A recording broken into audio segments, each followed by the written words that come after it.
How did USMNT's loss to Canada in a World Cup qualifier for the first time in decades fall apart in 10 seconds? The U.S. men's national team's first World Cup qualifying loss to Canada in 32 years was a product of 10 disastrous seconds. It was 90 minutes and thousands of decisions and wonderfully complex, as every soccer game is, and the U.S. had chances to turn it around. But it was decided less than 7 minutes in by 7 touches and a goal that yielded countless questions about how such a significant game could unravel so quickly. And the answer, while nuanced, was also devastatingly simple. It was, in a nutshell, a goalkeeper and, perhaps, the freezing cold. Who other than silly Laren? Canada clapping hands pic.twitter.com/1BWBVQE3me. CBS Sports a Golotso soccer ball January 30, 2022. It won't cost the Americans a World Cup berth. They remain on track to qualify for Qatar 2022. Sunday's scoreline, 2-0. Didn't reflect broader flaws that threatened to derail the campaign. It's hard for me to remember a more dominant performance away from home that didn't produce a result,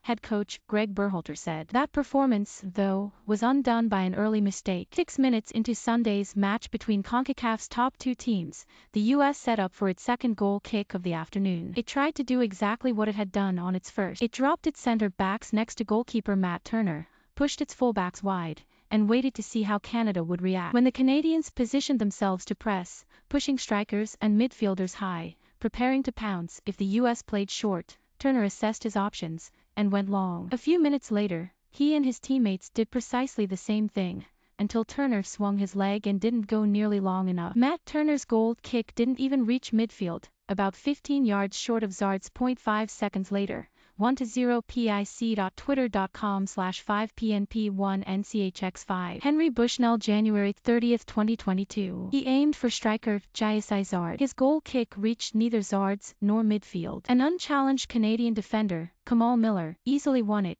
and one touch later, the hosts had a 2v2 strikers against American center-backs in the middle of the field. Because, by design, the Americans weren't in a defensive shape. They had the ball. They prepared to either possess it or take their chances with a 50-50 ball, if Canada's aggression gave them favorable numbers further down the field. When they chose the latter 70 seconds earlier, the ploy went exactly to plan. Turner's long ball led to a U.S. attack. The problem was that this time, Turner didn't hit a 50-50 ball. He hit a 0-100 ball. I think it might have been a little bit of a mishit by Matt, Berhalter said. Or, perhaps it looked that way because the ball was frozen. Turner wasn't the only player who failed to lift a long ball into 20-degree air in Hamilton, Ontario, on Sunday. In the first 5 minutes alone, Christian Pulisic failed to beat the first man with a free kick aimed at Canada's box.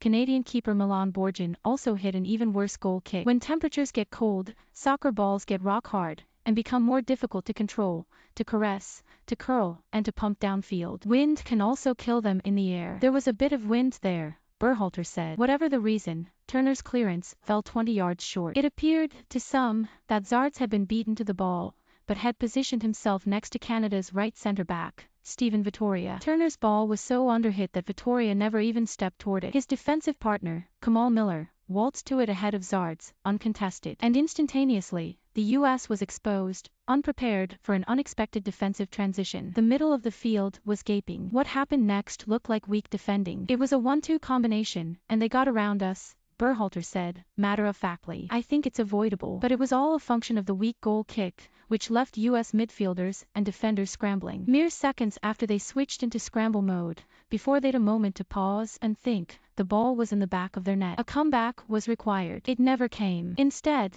Canada iced the game with a second goal in second-half stoppage time, and the U.S. fell to the new kings of CONCACAF.